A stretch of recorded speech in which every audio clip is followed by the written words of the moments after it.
मिले ना मिले में एपिसोड 17। ग्वालियर से आए हुए लोग जा चुके थे।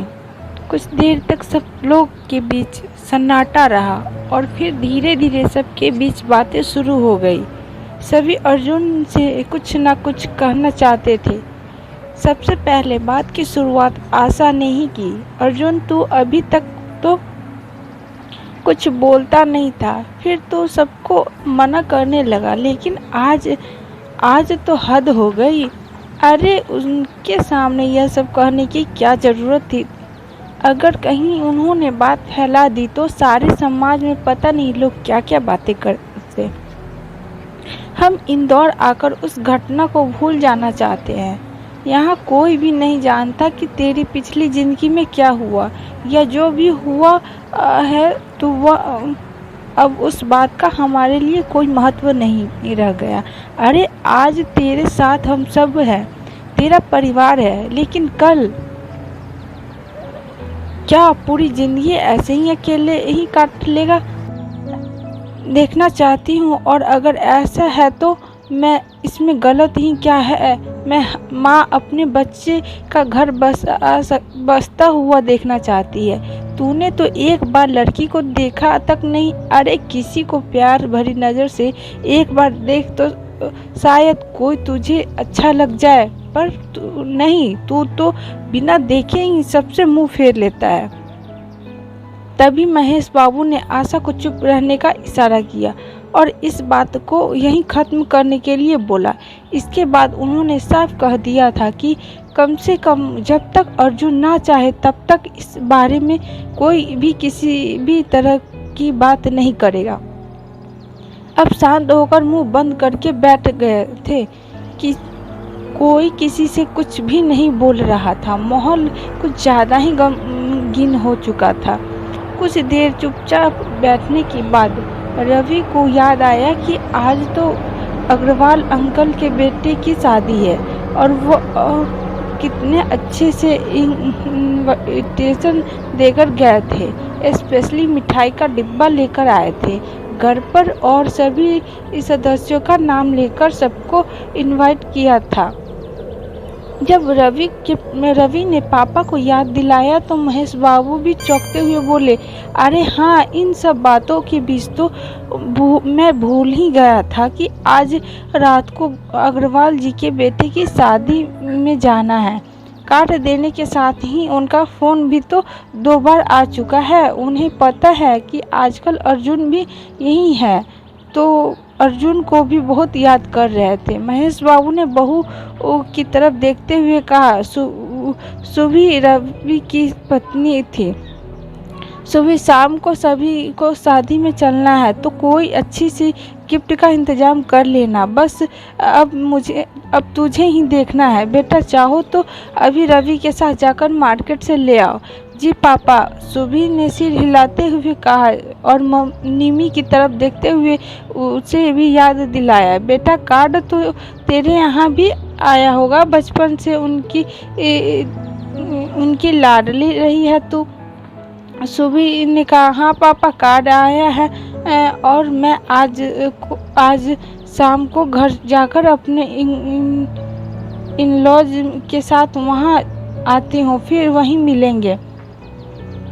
ठीक है बेटा, जैसा तुझे ठीक लगे। और हाँ, सभी लोग शाम को 8 बजे तैयार हो जाना। और कार्ड को ध्यान से देखते हुए कहा, शादी ग्रैंड भगवती पैलेस में है। लगता है कि काफ़ी अच्छा इंतजाम किया है अपने बेटे की शादी का। यह होटल तो इंदौर के बेस्ट 5 होटल्स में से एक है।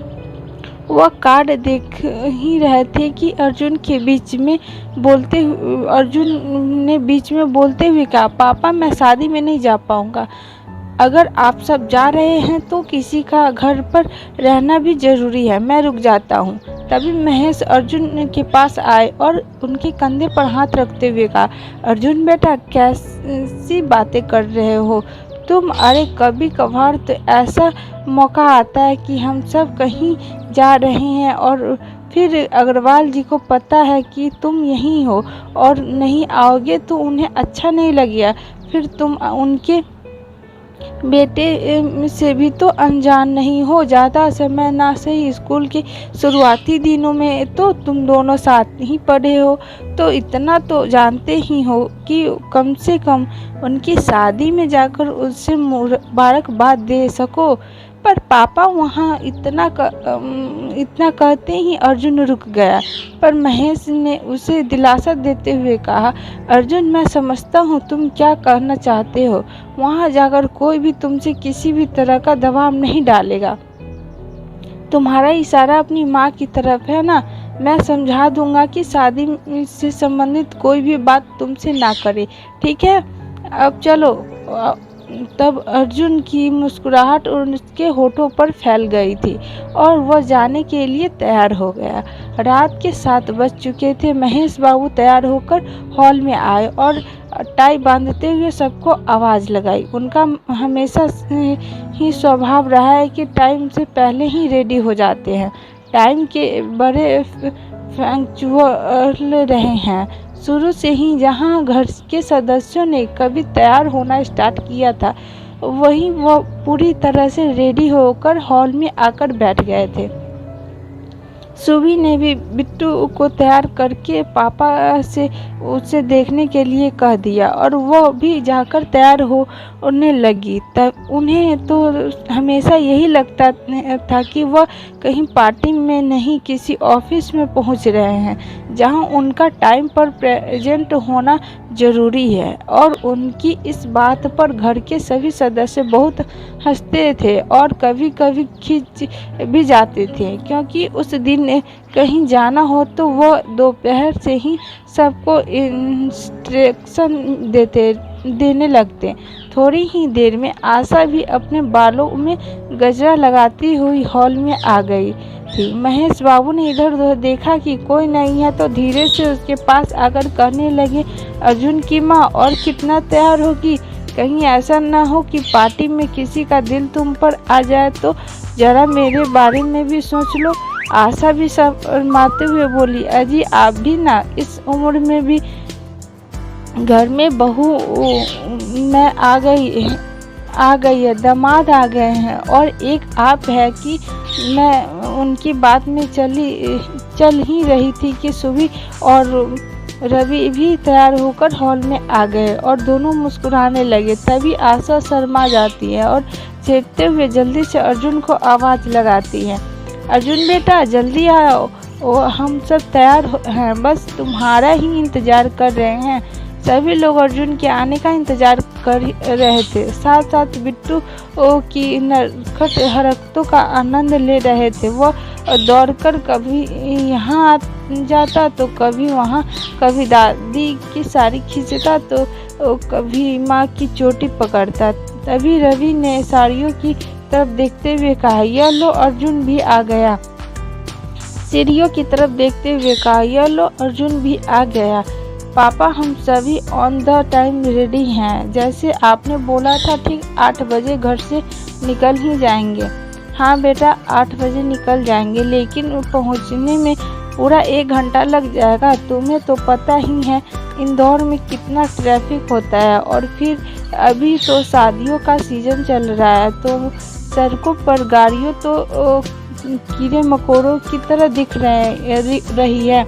सभी बाहर निकलकर ताला लगाते हुए और गाड़ी में बैठने लगे। रवि ड्राइविंग सीट पर था, अर्जुन उसके बगल वाली और पीछे की सीट पर महेश बाबू अपनी पत्नी और बहू के साथ एवं बिट्टू उनकी गोद में खेल रहा था। रास्ते में ट्रैफिक ज़्यादा होने की वजह से सच में पहुँचते पहुँचते 1 घंटा लग गया था।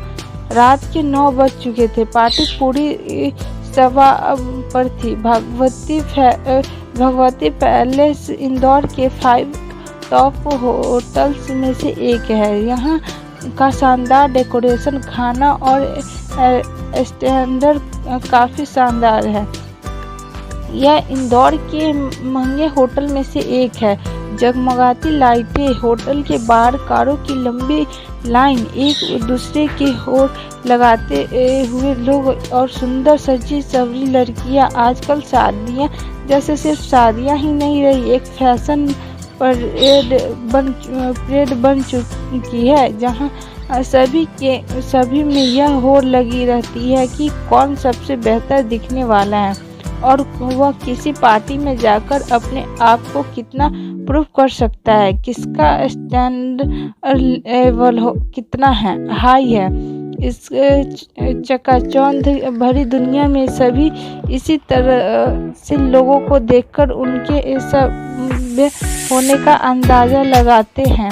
जितना बड़ा होटल, जितनी बड़ी पार्टी, उतने ही दिखावटी लोग। यह इस दुनिया की कड़वी सच्चाई है। अगर कोई बिल्कुल सिंपल तरीके से किसी शादी या पार्टी में पहुंच जाता है तो उसका या तो कंजूस कहा जाता है या फिर यह कहकर कि इन्हें तो कहीं आने जाने की समझ ही नहीं है, उसका मजाक उड़ाया जाता है। लोग मुंह पर भले ही कुछ ना कहे, पर पीठ पीछे यह बातें जरूर होती है। और फिर सभी लोग हैं तो समाज का एक ही हिस्सा। तो समाज में चाहे अच्छाइयाँ हो या बुराइयाँ, हम उनके साथ ही चलने लगते हैं। पर अर्जुन ने दिखावटी और झूठे लोगों से दूरी बनाकर ही रहता है। वह बहुत कम इन पार्टियों में शरीक होता है। उसे पता है कि कैसे उसके पिता ने मेहनत करके सिर्फ दुख ही नहीं बल्कि बच्चों को इस काबिल बनाया कि वह समाज में सिर उठाकर चल सकते हैं और सबको अच्छे और बुरे में फर्क समझाया है। दुनिया चाहे कितनी भी आगे बढ़ गई हो, पर अर्जुन आज भी अपने उसूलों के लिए जाना जाता है। सदा जीवन उच्च विचार, यही उसकी जीने का फंडा था। कई बार वह कोशिश भी करता कि माँ के कहने पर दुनिया से कुछ तालमेल बिठा पाए, पर ऐसे माहौल में उसे घुटन होने लगती थी। यहाँ आकर सब लोग अपने जानने पहचानने वालों से बातें करने में बिजी हो गए थे, पर अर्जुन शुरू से ही कहीं भी आना जाना कम पसंद करता था। तो उनकी जान पहचान भी बहुत ही कम लोगों से थी। बस महेश बाबू ने जिससे उसे मिलवाया उससे हेलो हाय कर ली और किनारा करते हुए कुछ दूर जाकर चेयर पर बैठ गया। कुछ ही देर में बाहर नीमी भी अपनी फैमिली के साथ पहुंच चुकी थी।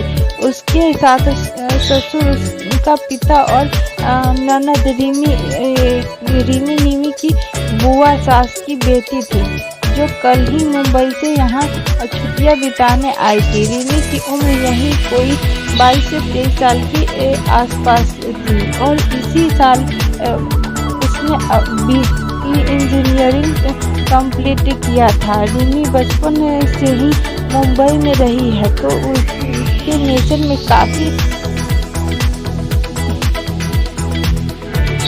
काफी बोल्डनेस थी। उसका स्टाइल, उसका ड्रेस सेंस, सब कुछ बहुत ही बिंदास था। वह काफी सुंदर और एक्टिव भी थी, लेकिन उसकी इन सब बातों को ओवर कॉन्फिडेंस को देखते हुए लगता था इन सब के साथ वो प्राउडली भी है। वह जहाँ भी जाती उसे यही लगता कि शायद उसकी बराबरी का यहाँ पर कोई नहीं है।